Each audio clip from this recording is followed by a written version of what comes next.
Thank you guys for joining us. We really appreciate you guys. It's Tuesday.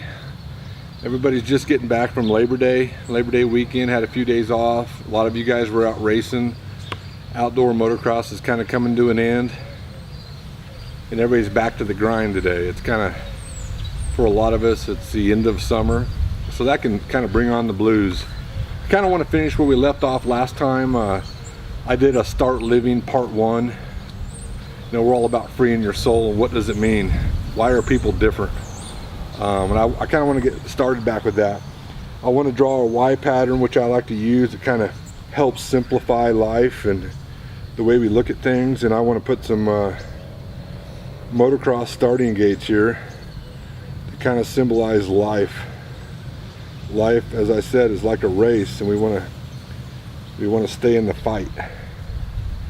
We don't want to find ourselves giving up or settling for less, because each of us was born with a gift, and each of us was born with a spirit of power, and we weren't born with the spirit of cowardice and timidity. And we're all each individuals. We're all each unique, and you know, sometimes in life we just find ourselves existing, and we can't do that. And sometimes it's a fight. Sometimes it's like being in a dark tunnel and you just can't see the light. But if you stick light next to darkness, light always wins. Good always wins over evil. And if you use the tools that you have that are God-given, you can overcome all these things. You know, for us, we're Christians. I mean, we're Jesus Christ believing Christians, and that ain't, like I said, if you're Buddhist or you're atheist or agnostic or whatever your faith is, maybe you've had trouble with Christianity, whatever the case is, that's not what we're here for. What we're here for is to maybe share something that will help you. That'll help you with motocross, will help you with racing, will help you with overcoming things.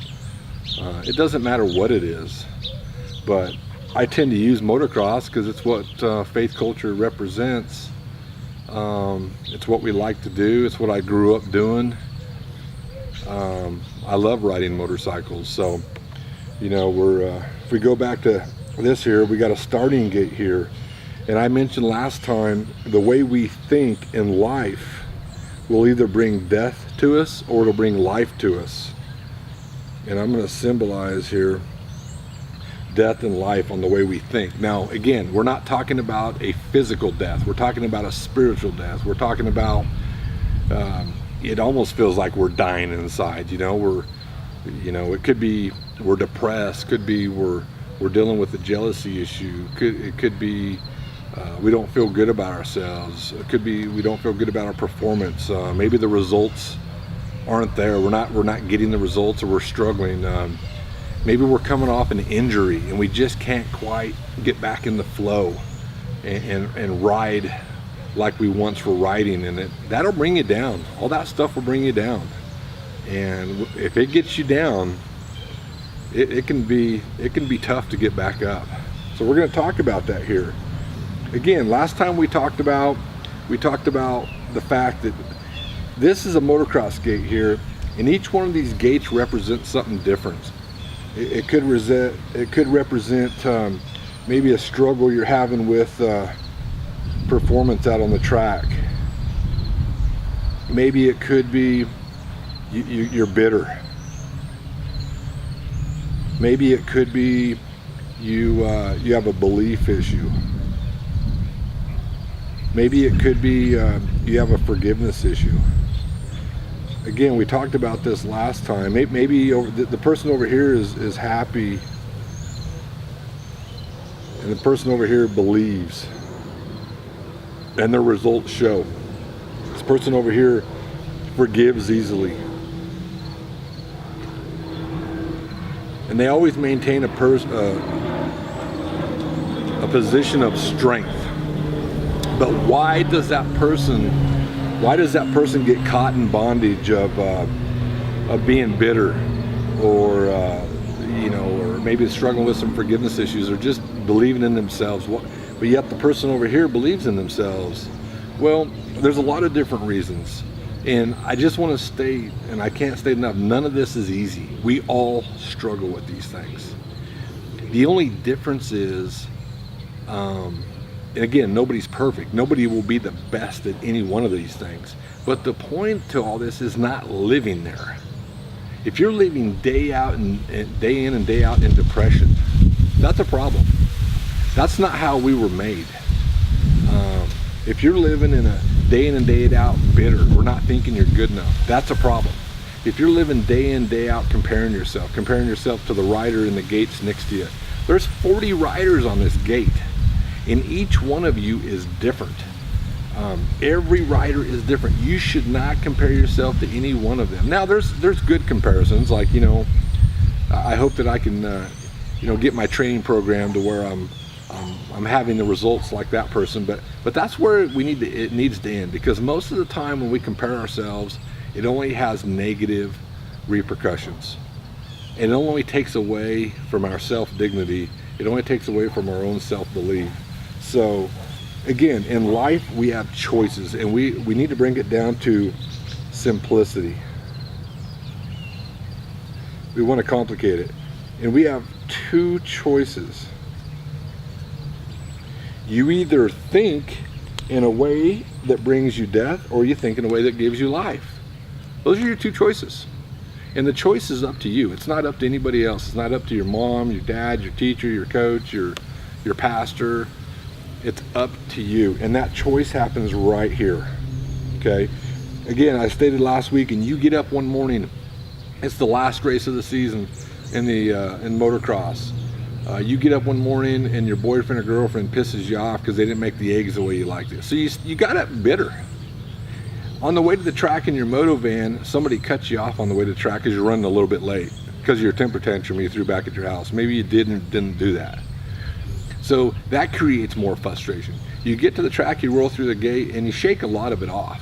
But you're still sitting here, this person here, with bitterness and forgiveness issues, and what happens is it begins to tear down your belief system.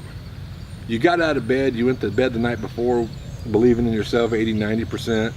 Now all of a sudden the bitterness has begun to erode your belief, and what that will result in will be your performance on the track, or your results on the track.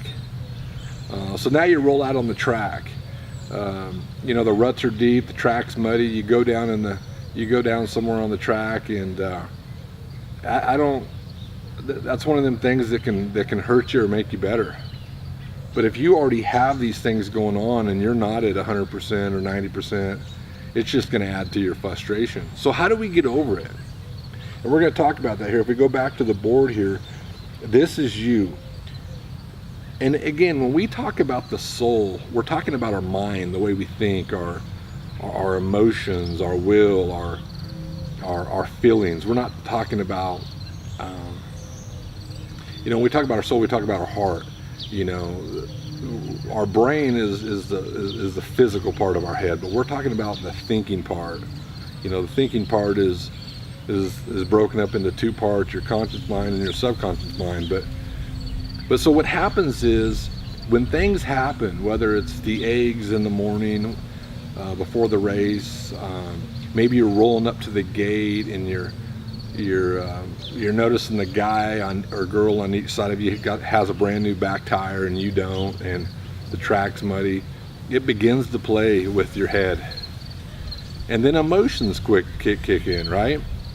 It started with your sight. Your sight's one of your senses, and that's it generates emotions. Well, usually what follows that is a thought, and this is the most important part. What you do with that thought will dictate where your belief system will stay and how you will roll, how you will leave this gate. And that happens right here. Something happens right here. Could be the eggs in the morning. Could be the back tire. It could be you going down in practice.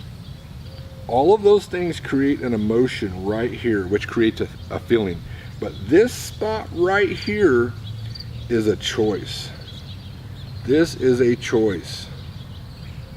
I don't care what somebody did. I don't care if somebody bumped you off the track in practice. How you respond or react to that situation is a choice, and that happens right here in your mind.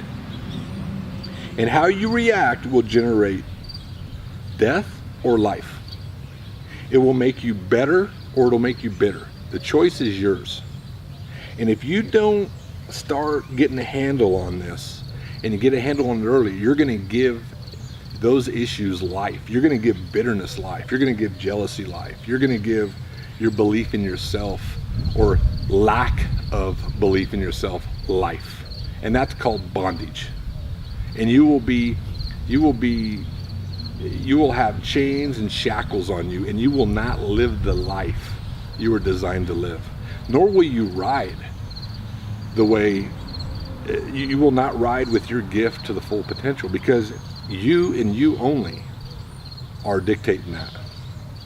And most of it comes down to our thought life. So it is imperative right here, you make the choice to get a handle on it and replace those negative thoughts with positive thoughts and build that belief system back up. And it all happens right here. If you don't get a handle on it right here, you begin to feed yourself death, or you begin to feed yourself life. Champions know how to do this. I don't care whether you're a champion. I don't care if you're Ryan Dungey. It's obvious he's probably a master of his thoughts. You don't have that kind of consistency without having a strong belief system and are able to overcome. But I don't care if you're at the local level. I don't care whether you're a novice, you're a B rider, or an A rider. This right here will dictate a lot of things in your life. I leave you with that, and stay tuned for the next series. We'll get into this a little more deep. We'll talk about our thinking and our habits, and how do we change that, and what is this free soul we talk about, and how do we overcome these difficult things, these tragedies, maybe your boyfriend just broke up with you, maybe your girlfriend just broke up with you, and you just can't shake it, and it's affecting everything in your life. Now there's some tragedies that we're just, it's a different deal there. There's all different types of levels. We may be in mourning. Those things are understandable. Those are God-given emotions, and some things will never get over or be the same. But we can go on living, and that's a choice. So thanks for joining us.